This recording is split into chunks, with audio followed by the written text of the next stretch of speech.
Hello friends, good morning. देखिए friends, आज की इस वीडियो में हम लोग चर्चा करेंगे एलटी ग्रेड और जीआईसी प्रवक्ता भर्ती के बारे में। यहाँ पर पदों की संख्या तो बहुत ही ज़्यादा है, लेकिन फिर भी वैकेंसी नहीं आ रही है, तो क्या वजह है। साथ ही साथ यहाँ पर एक आंकड़ा आपको मिलेगा स्टाफ नर्स से संबंधित। एक पद पर 40 दावेदार हुए हैं, कितने आवेदन आए हैं। आगे बढ़ेंगे, बात करेंगे आरओ एआरओ आवेदन के बारे में। सर्वर हुआ डाउन, ओटीआर न होने से छात्र जो हैं वो परेशान हैं। और इसके बाद जो न्यूज होगी वो इसके रिगार्डिंग होगी कि यूपी रोडवेज करेगा पीईटी के लिए अतिरिक्त बसों का संचालन। तो कुछ और भी खबरें हैं, बने रहिए हमारे साथ। चलिए शुरू करते हैं। सबसे पहले फ्रेंड्स बात करते हैं यहाँ पर हम लोग एलटी ग्रेड शिक्षक भर्ती के बारे में। जैसा कि फ्रेंड्स आप लोग जानते हैं कि एलटी ग्रेड के लिए इसके पहले जो शिक्षक भर्ती आई थी वो काफ़ी समय पहले आई थी, 2018 में आई थी। और अब लगभग 5 साल का समय बीत चुका है और इन 5 सालों में अब तक कोई भी नई वैकेंसी नहीं आ पाई है। हालांकि पदों की संख्या काफ़ी रिक्त है और आपको ये भी पता है कि 2018 में जो कुल पद आए थे 10,768 पद, तो उसमें लगभग 2,500 पद खाली रह गए थे। ठीक है, और वेटिंग लिस्ट से अभ्यर्थियों की जो चयन प्रक्रिया है वो अभी भी चल रही है। वहीं प्रवक्ता के लिए कुल 1473 पदों पर भर्ती के लिए जो विज्ञापन आया था वो 2020 में आया था, 22 दिसंबर को। एलटी ग्रेड हिंदी समेत कुछ विषयों की अर्हता को लेकर विवाद होने पर अभ्यर्थियों ने हाई कोर्ट का दरवाजा भी खटखटाया था। यही कारण था कि आयोग ने इस बार विज्ञापन जारी करने से पहले माध्यमिक शिक्षा विभाग के अफसरों से समकक्षता स्पष्ट करने को कहा है, ताकि बाद में कोई विवाद ना हो। लेकिन यहाँ पर फ्रेंड्स एक बड़ी बात और भी है कि खबर ये मिल रही है कि प्रदेश के कुल 2,332 राजकीय विद्यालयों में प्रवक्ता और सहायक अध्यापक यानी कि एलटी ग्रेड भर्ती के लिए शैक्षिक अर्हता का मामला सुलझ नहीं सका है।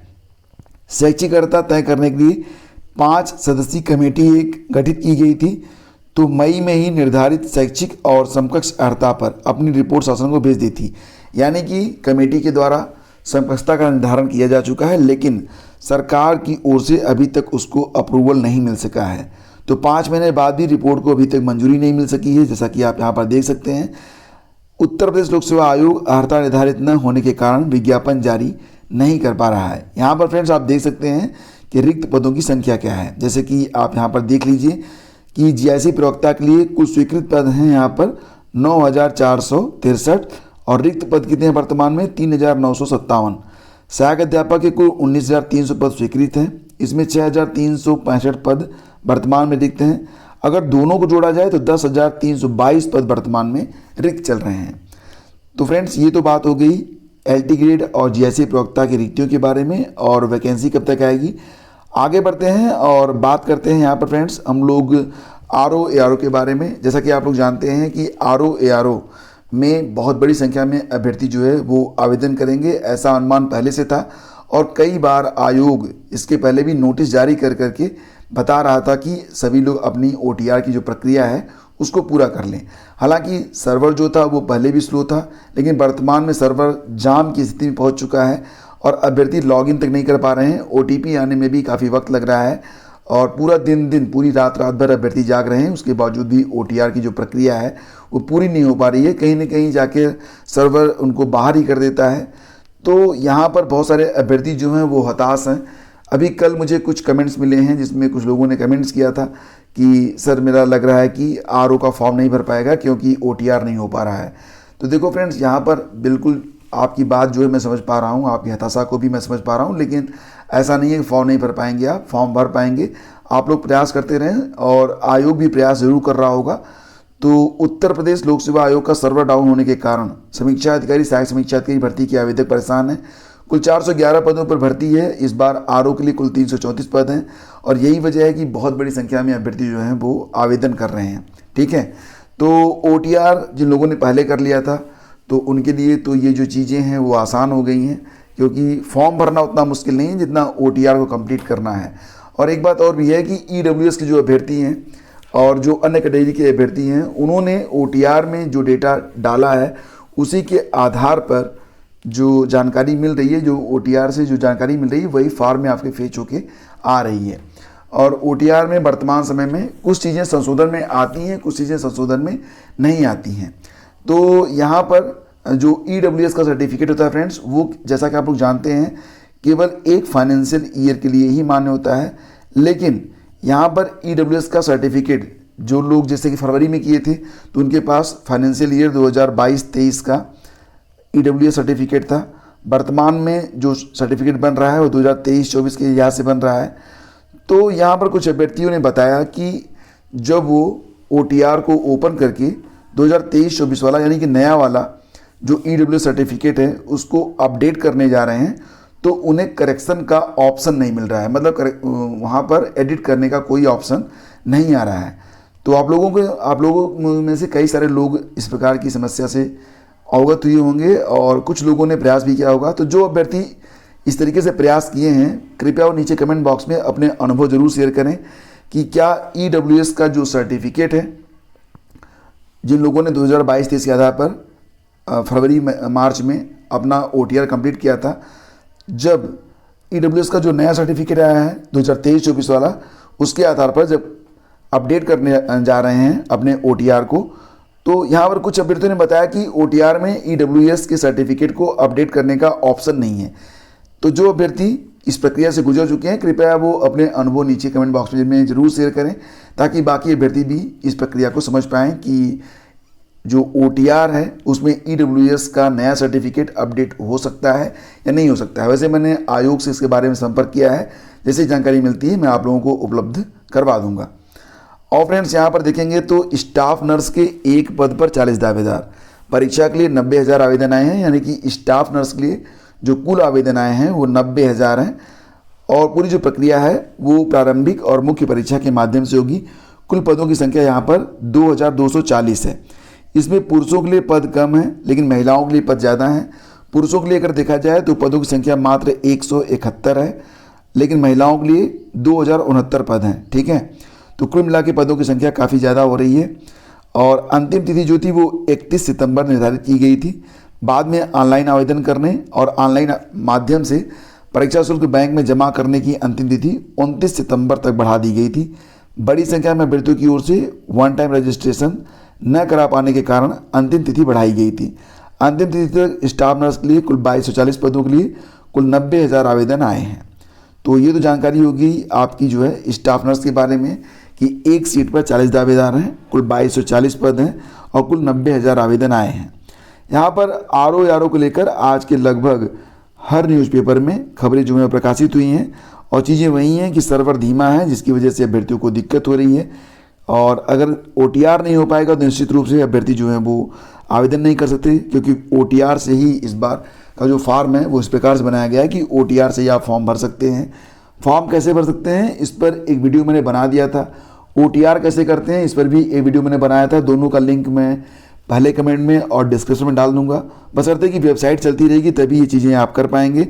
और वेबसाइट पर आप लोग सुबह के समय प्रयास करें, जब साइबर कैफे वगैरह खुल जाते हैं तो उस समय दिक्कतें और बढ़ जाती हैं।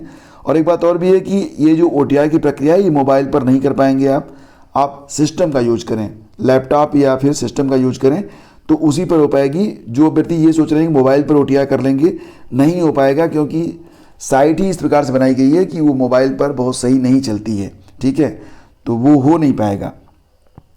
फिलहाल फ्रेंड्स आवेदन की अंतिम तिथि करीब आने के साथ ही OTR कराने वाले अभ्यर्थियों की संख्या भी तेज़ी से बढ़ रही है। RO भर्ती के विज्ञापन के अनुसार विज्ञापन के आवेदन करने से पूर्व अभ्यर्थियों को अनिवार्य रूप से OTR प्राप्त कर लेना है। तो ये जानकारी आपके लिए काफ़ी अहम हो सकती है। आप लोग प्रयास करें और निश्चित रूप से आप ट्वीट करके या फिर कंप्लेन में जाकर आयोग को भी अपनी समस्या से अवगत कराते रहें ताकि आयोग को ये चीज़ें पता चलती रहें, बेहतर होगा। यूपी रोडवेज करेगा PET के लिए अतिरिक्त बसों का संचालन।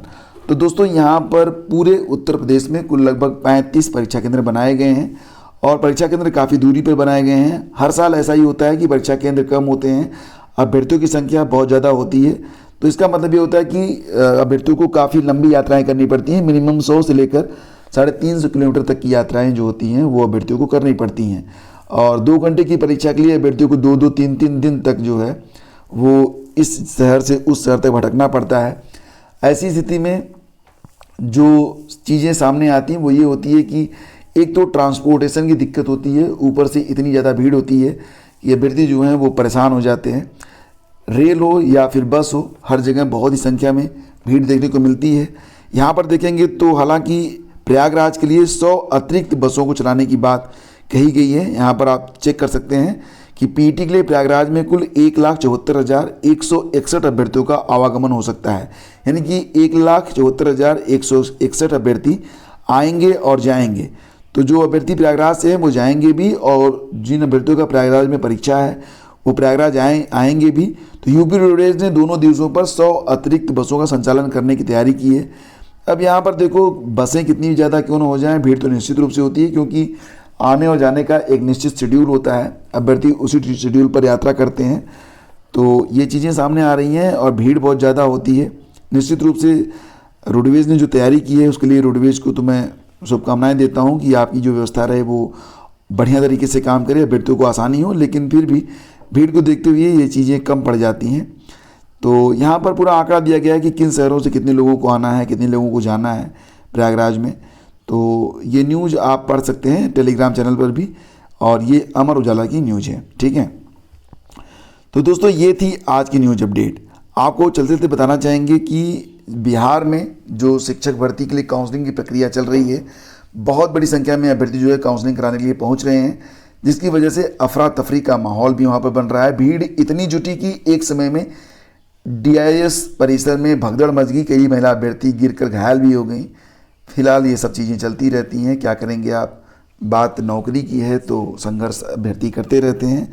करंट अफेयर के लिए आप 5 महीने की जो कंप्लीट PDF है इसको आप परचेज कर सकते हैं। ये PDF आपको PT के साथ साथ RO और अन्य प्रतियोगी परीक्षाओं के लिए काफ़ी हेल्पफुल रहेगी। और देखो फ्रेंड्स, यहाँ पर ना पैसे के लिए आप लोग गलत तरीके से मत सोचा करो। मेरा कहने का मतलब क्या है कि देखो, मार्केट में बहुत सारे फास्ट फूड मिलते हैं, आप उनको अवॉइड करिए, इससे आपका स्वास्थ्य बेहतर होगा।